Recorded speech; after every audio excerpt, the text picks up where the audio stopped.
Alrighty, so welcome to Wellness Wednesday. Again, my name is Angel. I am the Health Program Coordinator for Healthy Aging Association.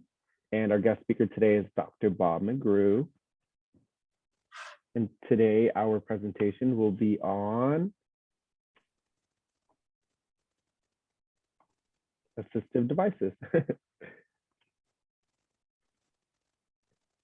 Just as a reminder, this session is recorded. So if anyone feels uncomfortable with being recorded, you can go ahead and turn off your camera. I'll give you a moment to decide before we move on.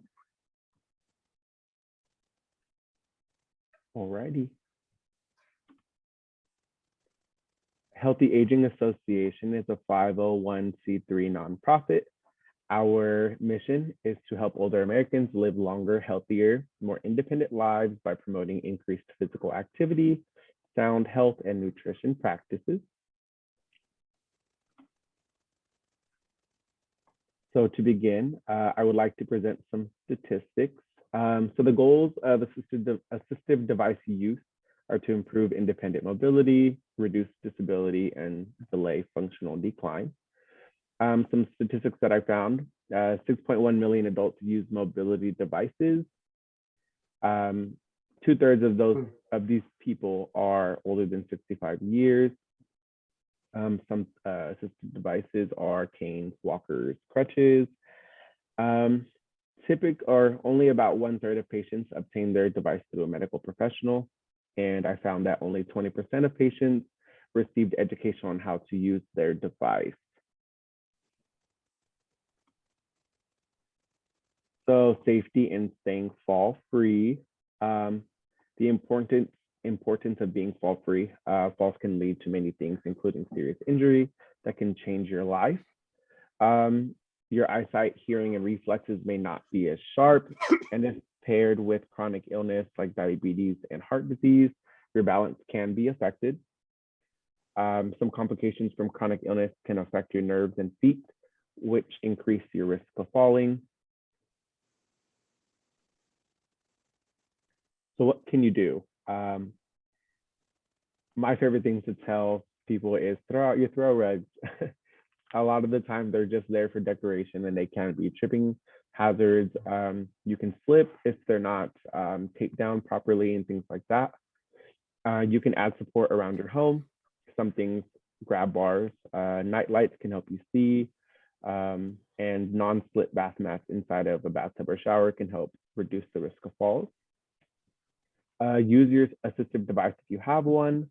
Hopefully that's why it's there, is to help support you when you're getting around. And also move slowly and intentionally. Stand slowly so you do not get dizzy from a drop in blood pressure. So I have a question for everyone, if anyone would like to unmute themselves. Is there a grab bar in this photo?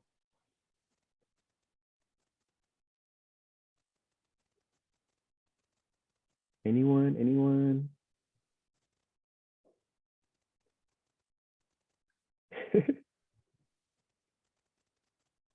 Everybody's muted.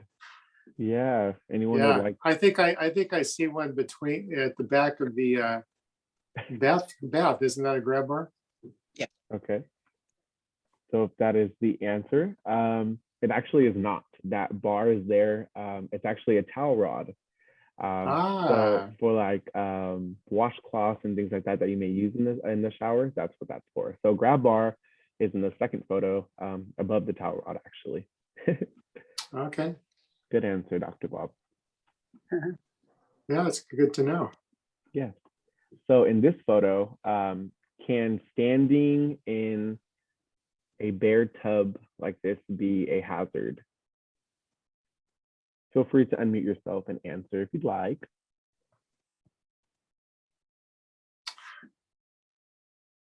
I think all of us who are over 65 here have probably slipped in a tub. It is really slippery in a lot of tubs. Okay, good answer. So yes, it can be a hazard. I've fallen, I'm only 24, and I've fallen in the tub when using like conditioner and soap and things like that. It can get even more slippery, so become more slippery. So a non-slip bath mat in here would help reduce the risk of falls and the slippery surface. So non-slip bath mats and toilet safety frame. Some non-slip bath mats are recommended by the CDC to help reduce the risk of falling in a bathroom that may become wet. And also some of them are antimicrobial and antibacterial, so they don't collect any extra gunk and become even more slippery. So toilet safety frames can be good for low seated toilets.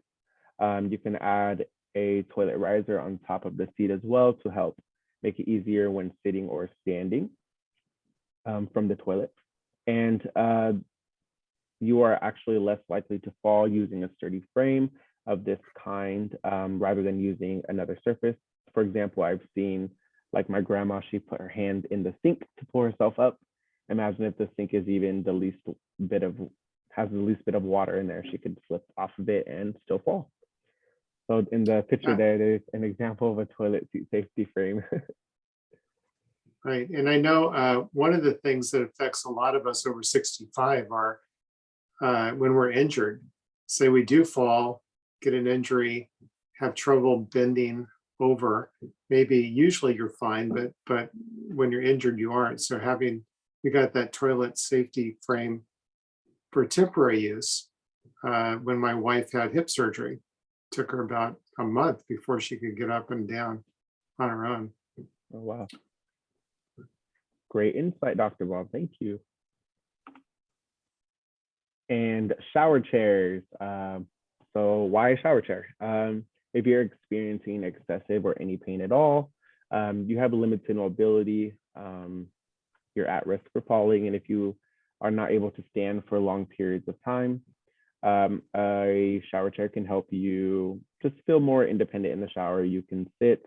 You don't have to worry about sitting all the way down in the tub, which we do not recommend. So sitting on a shower chair can just give you the independence that you may want. Shower chairs come in different shapes and sizes to make sure all levels of mobility are accommodated. And they actually can be covered by your insurance as what's called durable medical equipment. An example would be Medicare Part B. They potentially will cover it. Assisted devices. Now Dr. Bob will take over. Thank you. Well, again, feel free to unmute yourselves if you have any questions. I'm very interruptible, so this may be something that are all of us understand well. As we get older, we have lots of friends that have problems.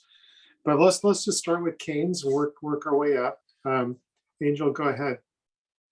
Next slide. Thank you.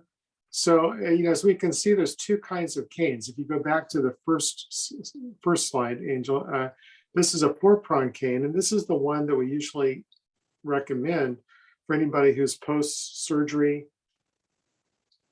or getting to where falling, is a major risk. As you can see, it stands up on its own, which is really nice. How many times of that 1-prong cane, how many times does it slip on the floor and fall, and you got to bend down to get it? This always stays up. So we recommend considering the 4-prong cane in most cases. And this is for people who just need mild assistance. Maybe your right leg is hurting, and you can use it to walk with, get some support and be less likely to fall when things are slippery. So certainly consider canes. And Angel, if we go to the next slide, the 1-prong cane certainly is, again, for people who just need a little bit of help with their balance. Okay, so let's go ahead and just say I think one of the most striking things that was presented initially was just 20% of us, when we get an assistive device, are really taught how to use it properly.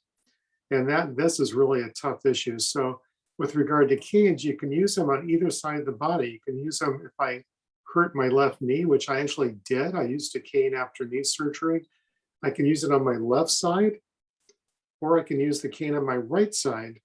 And the main thing is to have the cane at the proper height, so you can actually put your arm out straight and kind of lean on the cane for support. So And then as you get better, you just use a cane for balance. So you just have it lightly on the ground. If you slip a little bit, you lean on the cane and it keeps you from falling. So great. I think most of us here, just looking at our audience, have probably used a cane before. Certainly had many people use it. So let's go to the next one. So of course, crutches come in different size. And one of the major things about crutches is getting to know how to use them. Because when you use a crutch, if I stand up and you look at my armpit, you don't want to lean on the crutch in your armpit. So I don't want that top of the crutch to go in my armpit. I actually want it an inch below the edge of my armpit, so it's not touching. And then I get my arm, I make sure my arm is straight, just locked. And I'm going to put that straight arm on the my hand on the handle of the crutch with a straight arm. So I find most people don't understand this, don't understand how to use it. If it's held in my armpit by friction of the sides of the arm and the chest, but not leaning on it with the bottom of the armpit, then I have control of the crutch, but I'm not going to hurt my armpit, which if you're leaning on the crutch, you can't go very far. It'll really start hurting. And then if my arm isn't straight and locked, I don't have the strongest support. Straight and locked, I can go all day because it doesn't take much muscle strength. But if I'm bending my arm to get on the arm handle, where we hold it, then what happens is you're going to fatigue your arms. You're going to have your muscles really strong as you use your crutches. So that's something that's probably better demonstrated than talked about, but you can see it easily with our pictures of the crutches that's how to use them. So always good to get some demonstration of how to use the crutch by someone who knows what they're talking about. Now let's go ahead to the next slide. So you need some good upper body strength and reasonably good balance to use crutches. If you don't have that, then you're probably better off with a walker, which we'll go to next. And you need a proper walking surface. Crutches slip. If you're in the rain, if you hit a slick sidewalk or slick floor, crutches can slip. And then also on uneven ground, they get hard to use. So for most seniors, crutches are not a good choice, but for some of us, we may be in good enough shape to use them properly. Any questions about crutches? Because I know that's something that not everybody has used before. Well, again, if there's any questions, just unmute yourself and speak up. Happy to talk. Let's go to the next one, which is, of course, walkers. And walkers come in two types: wheeled walkers, like we see here, and stationary walkers. Why don't we go back to the wheeled walker? And again, walkers are, as we all know, they're adjustable for height. And again, with the walker, you'd really like to have it low enough that you can straighten your arm and have your arm on it, so you don't have to bend your arm. Because again, with a walker, if you're really leaning on it with a bent arm, you've got to use these muscles, have to be tight. And very often, when you're using this, like after a hospital stay or nursing home stay or after surgery, you're actually kind of weaker than usual. So those arms are going to fatigue and you might fall anyways. So if we lock the arms, much easier to lean on a locked arm and maintain control. So we have to get that walker down to the proper height so that you can lock your arms and use it. And you can see, of course, that the height adjustments are on the bottom of it. And this particular walker appears to have a brake for the wheels, which is actually a great idea to have a brake and put your hands on the brake. So let's go to the next slide. So again, with or without wheels, people who really need a lot of support are probably better off without wheels, but you do have to kind of move the walker. But sometimes that's for somebody who's really unstable, that may be a better, certainly much better than crutches, maybe better than a wheeled walker. But if you kind of get a wheeled walker going, it can slip out from under you. The wheels keep it going, whereas a walker without wheels is going to stay right there, let you catch up to the walker. So better than canes, better than crutches in most cases. But if you're still unsteady or your arms are weak, then that's when you got to admit to yourself that you need a wheelchair. And so let's go to the next slide. Obviously, we have a couple kinds of wheelchairs. This is the one that it's not electric. And we'll also talk about electric wheelchairs. This is a nice wheelchair. You can actually buy this one at Walmart. And I forget what the price is. I believe it's under $200, $100 to $200. Pretty amazing price for a nice piece of technology. And as you can see, leg rests. You don't have to use the leg rests, as probably we all know. You can take the leg rests off.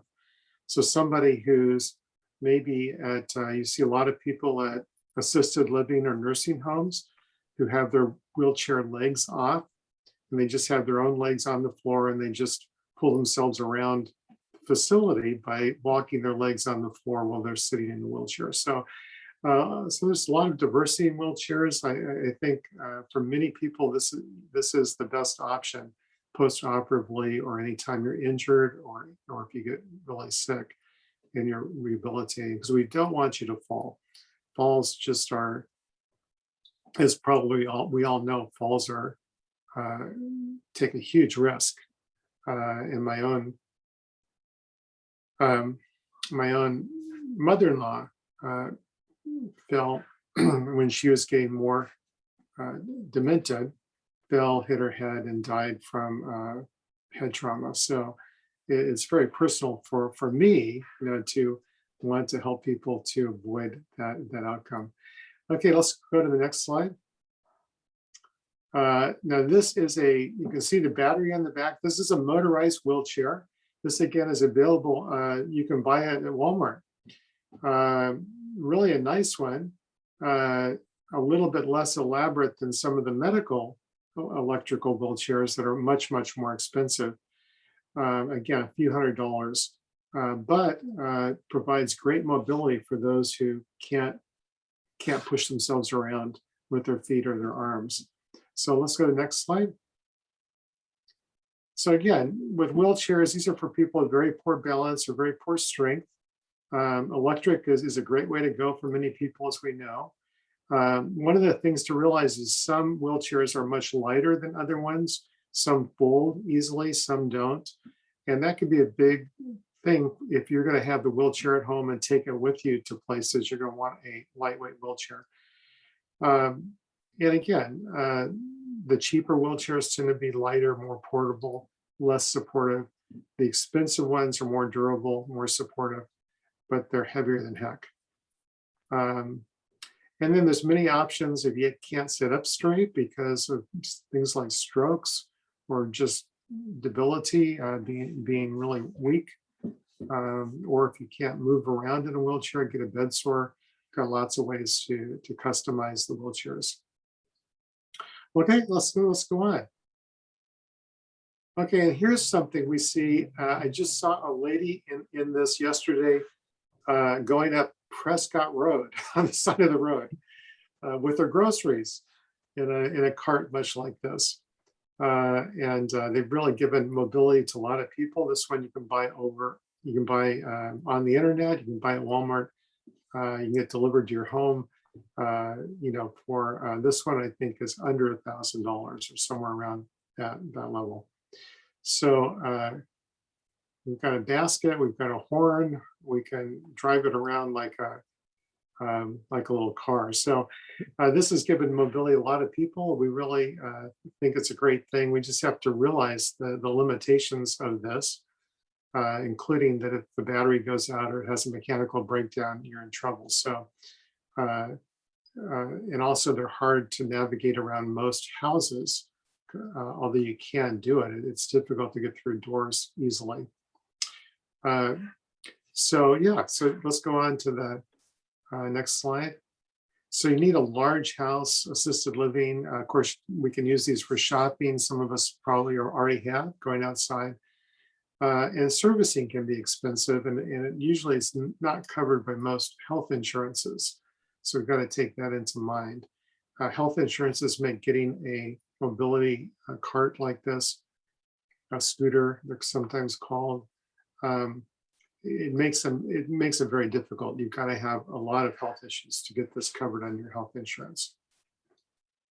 Okay, next.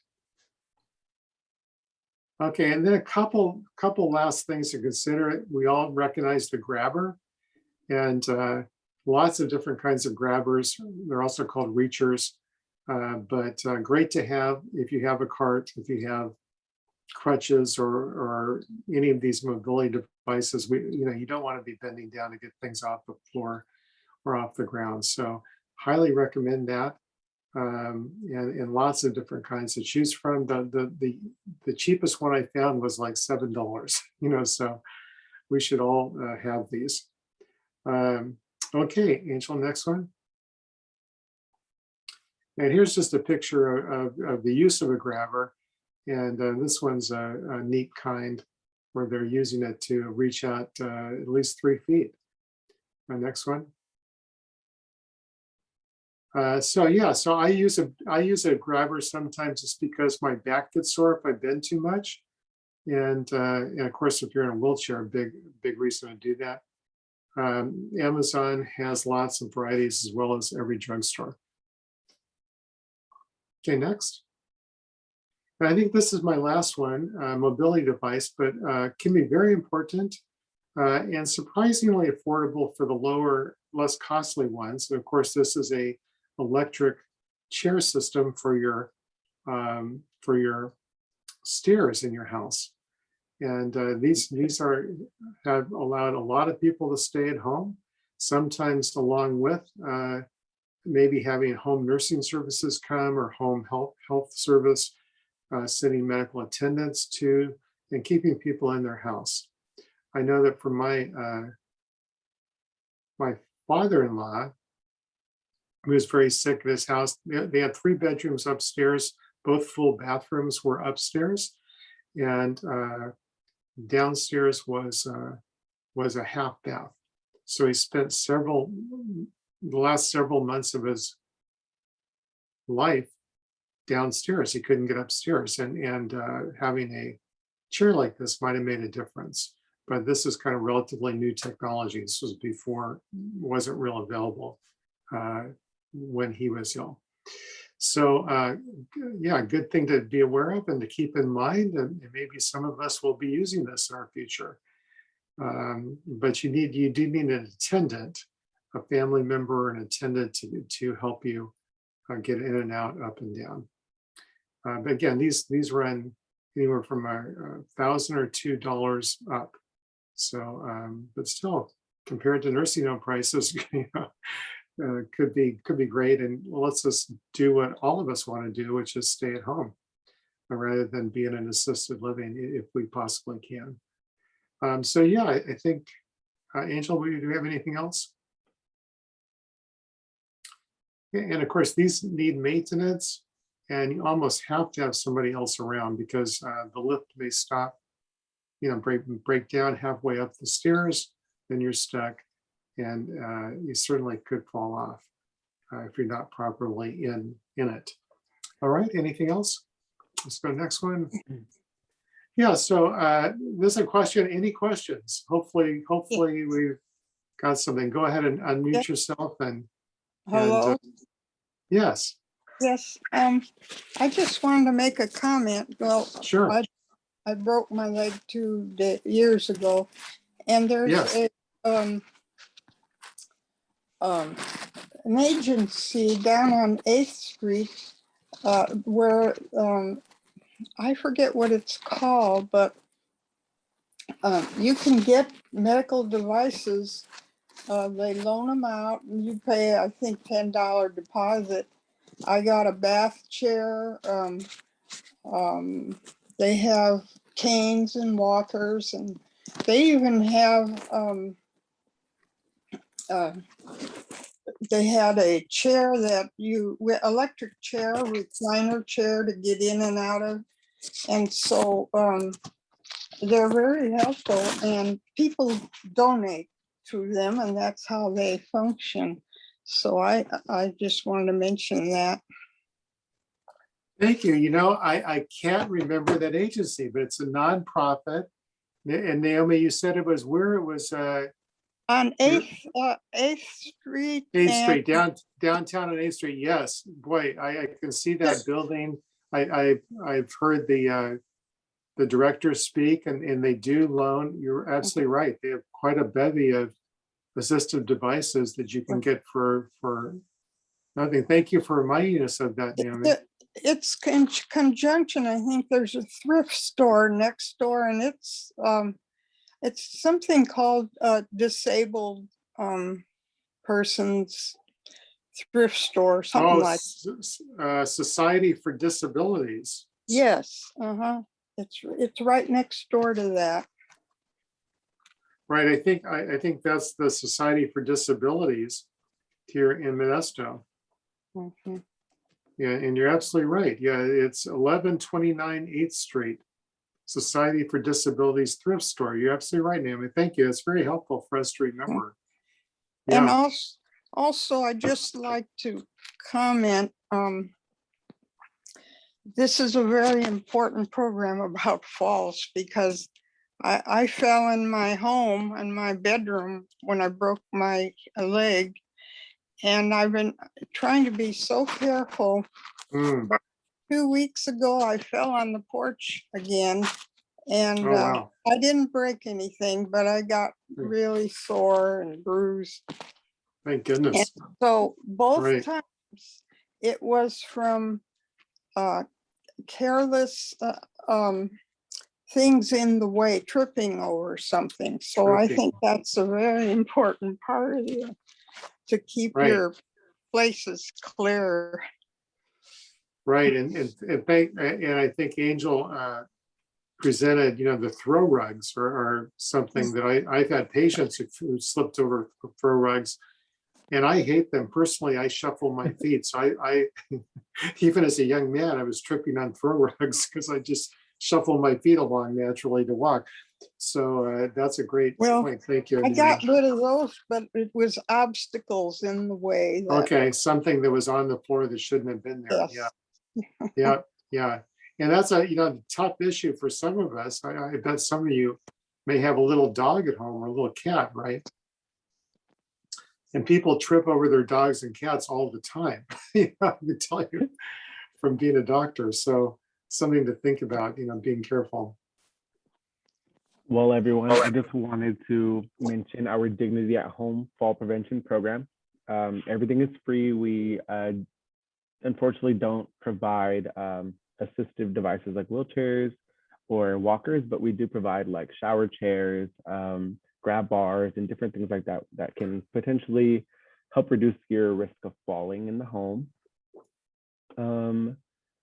And in summary, like Dr. Bob has mentioned, keep your pathways clear, clutter-free, like Naomi said.